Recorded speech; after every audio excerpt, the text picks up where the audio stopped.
মিছিল স্বৈরাচারের বিরুদ্ধে মানুষের সম্মিলিত প্রতিবাদ। রাজ্যে যে ভয়ঙ্কর নৈরাজ্য চলছে, কলেজের ক্যাম্পাসে ছাত্র হত্যা থেকে শুরু করে ত্রাণ শিবিরে বানবাসী নারীর ধর্ষণ, ছাত্রবন্দিতে টাকার লেনদেনের শিকার ছাত্রীর আত্মহত্যা, যাকে আমরা হত্যা বলতে পারি, সংবাদ মাধ্যমের প্রতিনিধিদের ওপর বর্বরোচিত হামলা, সব মিলিয়ে রাজ্যে এক গভীর অরাজকতার পরিস্থিতি চলছে। পুলিশ প্রশাসনকে নিষ্ক্রিয় দুটো বাহিনী করে দাঁড়িয়ে রেখে ভৈরব সন্ত্রাসের যে পরিবেশ তৈরি করা হয়েছে, এর বিরুদ্ধে আওয়াজ উঠুক, প্রতিবাদ হোক একসাথে। এর বিরুদ্ধে চাই পরিত্রাণ।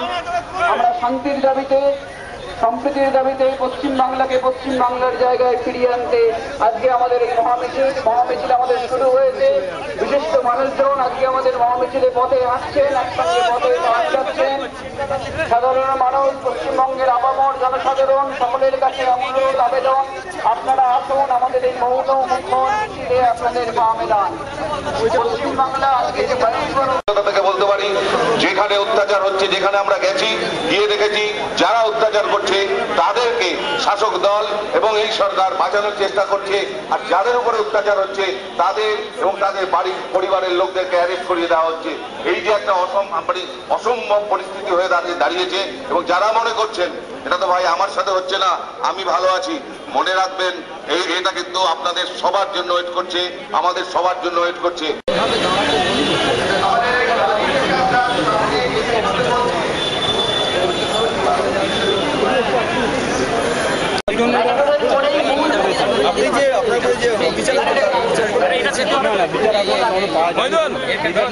প্রতিটা মিছিল হলে আপনি রাস্তায় নামবেন? হ্যাঁ, প্রতিটা মিছিলে আমি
আমাদের সাথে সামিল হয়েছেন, আমাদের পাশে আছেন। সব থেকে এটাই ভালো লাগছে যে আমাদের রাজ্যে যেভাবে ধর্ষণ, খুন, সাধারণ মানুষের উপরে অত্যাচার নেমে আসছে, আমরা কেউ রুখতে পারছি না, কোনো মন্ত্রী মিনিস্টারও পাচ্ছে না। আপনারাই, সাধারণ মানুষেরাই পারে একমাত্র এই খুন, ধর্ষণ সবকিছু থেকে সমস্ত নৈরাজ্যকে উদ্ধার করতে আপনারাই পারেন।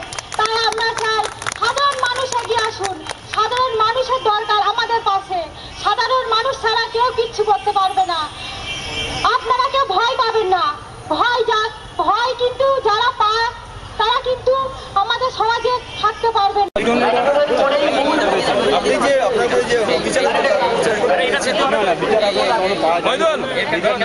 প্রতিটা মিছিল হলে আপনি রাস্তায় নামবেন? হ্যাঁ, প্রতিটা মিছিলে আমি